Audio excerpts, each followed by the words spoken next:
702. The Big Interview With Bongani Bingwa.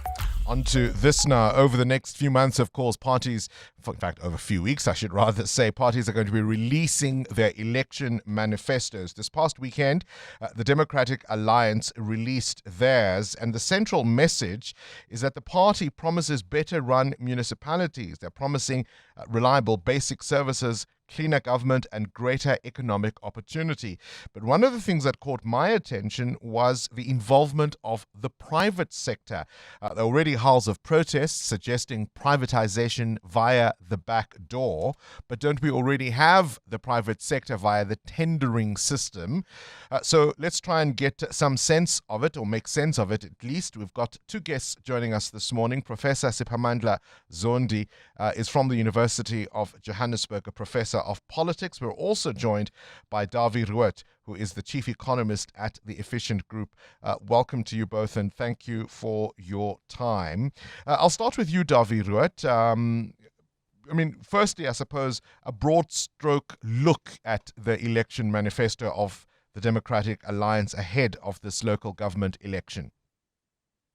Yeah, Bongani, good morning to you. Good morning to Professor. Well, nothing really surprising in the manifesto. There's one thing that stood out for me, and that's the ring fencing of the revenue of the local authorities. That is important. And there's one big gap in the manifesto of the DA, and that is they do not address one major issue that's an issue with most local authorities, and this is the amount of money that we spent on the wages of the workers at the local authorities. But for the rest, it's pretty much the same as usual. They're going to do all sort of good things. You mentioned privatization. That is, in fact, happening all over the place. In fact, it is happening at places like, for example, Transnet is a very good example. And in a way, it's happening at Eskom as well. So that is also nothing really new. But for the rest, it's business as usual. They promise to be good government. They promise to get rid of corruption. They promise to be transparent and that sort of stuff. But the two important things, the ring fencing of revenue, and then, of course, the big omission, and that is that they do not address the major issue, and that's the huge wage bill. Well, we'll talk about that, particularly as it pertains to Johannesburg. But Professor Zondi, the DA, says that they'll use private sector involvement in terms of public-private partnerships to try and solve municipality capacity constraints. Is that a good idea, or will there be eyebrows raised, particularly, of course, by unions and others? Yes, good morning and good morning to Dawie. It is already happening, as Dawie indicated. The bulk of municipal services is actually delivered through the private sector. It's private companies that are contracted to fix roads, to fix lights, to fix water issues, and so on and so on.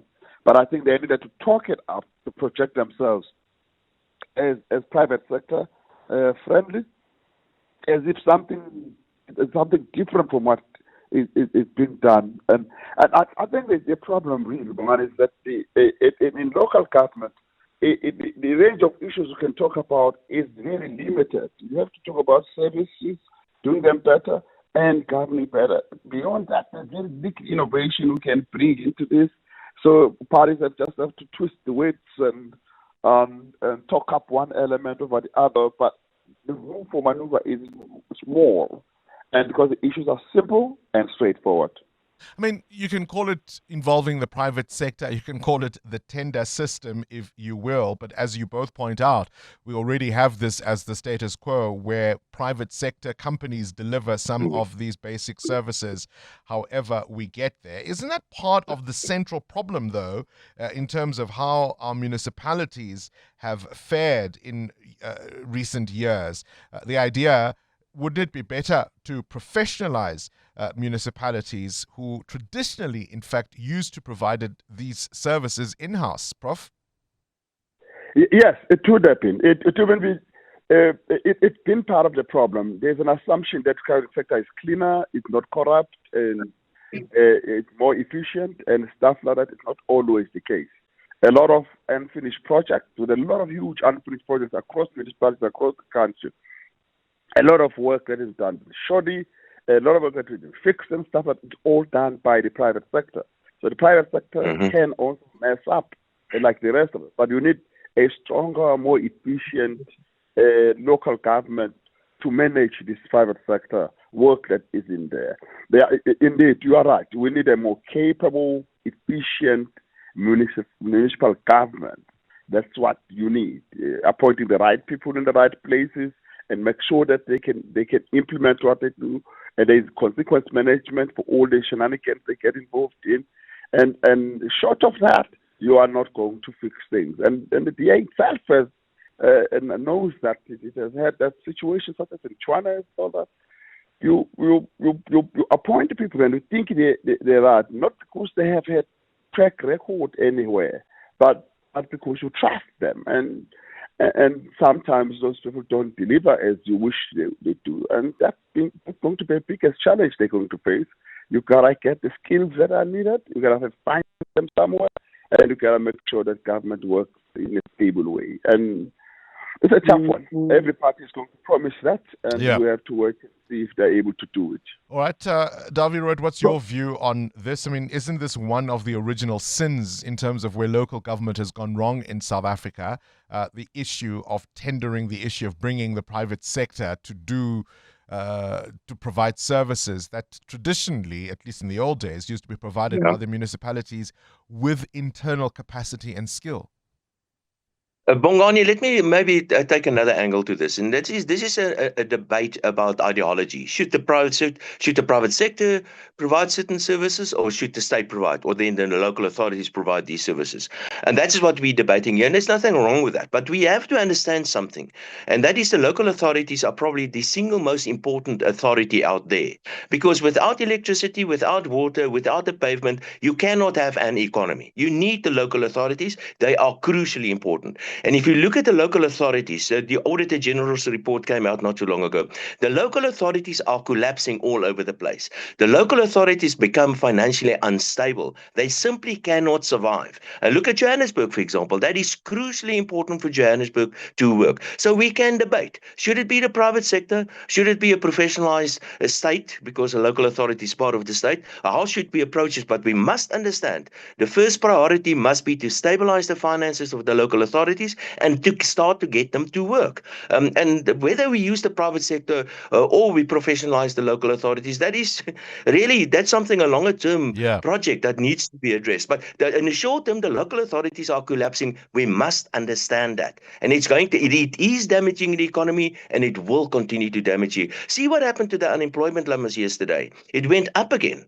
If we don't fix this, we will see a continuation of high levels of unemployment and weak economic growth.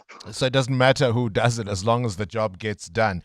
One of the things that has emerged, particularly in a large metro like Johannesburg, are these enclaves, if you will, particularly when it comes to the middle classes and higher income groups, people who are able to shelter themselves from the municipal collapse that surrounds us, people who live in private estates, in gated communities, who have solar panels, who have boreholes, who got private security, whose kids go to private schools, who use the private medical healthcare system, and so on, and perhaps also whose rands are being lost to the municipality in many senses, because they're able to provide some of those services for themselves. That's been one of the talking points around what happens next for the city of Joburg. How do we make this a city that works for all?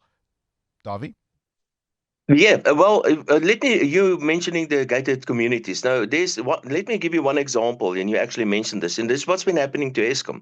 Now, Eskom has been mismanaged. We know this for many, many years. The result of that was that the private sector started buying solar panels, for instance. The local authorities started losing revenue because the private sector generates their own electricity, and even some of the revenue that the local authorities, Johannesburg is a very good example, that the local authorities get from electricity, they simply do not pay that over to Eskom, and in the process, the total outstanding debt of the local authorities to Eskom is currently standing at about approximately 130 billion rand, and that is pulling Eskom down again. So this is a lot of things that is wrong. It's not only the local authorities; it is the fact that Eskom mismanagement of Eskom and all sort of things. So, but you're absolutely right. It is if you don't get the services from the state, like electricity, people will start generating their own electricity. then that's what they're doing.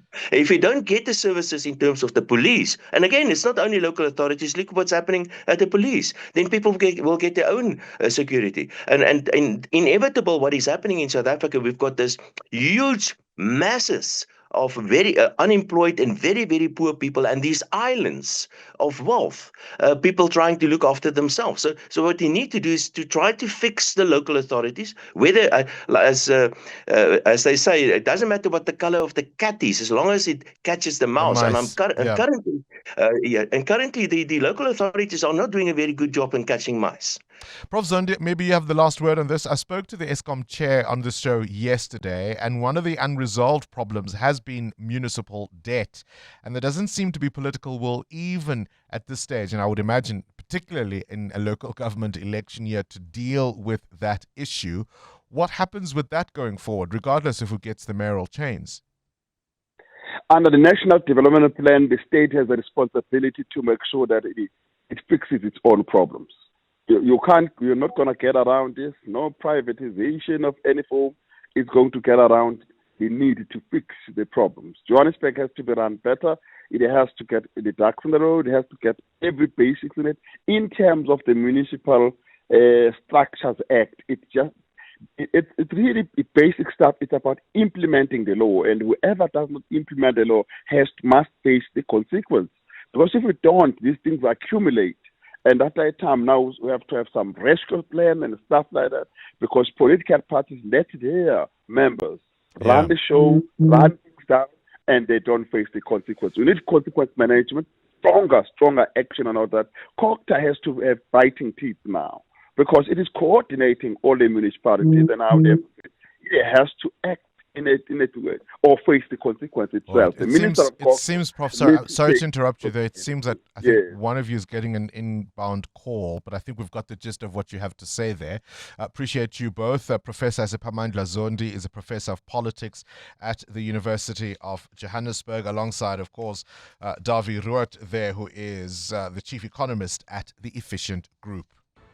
Current events, developing stories, tough questions. Your voice making a difference. This is Breakfast with Bongani Bingwa.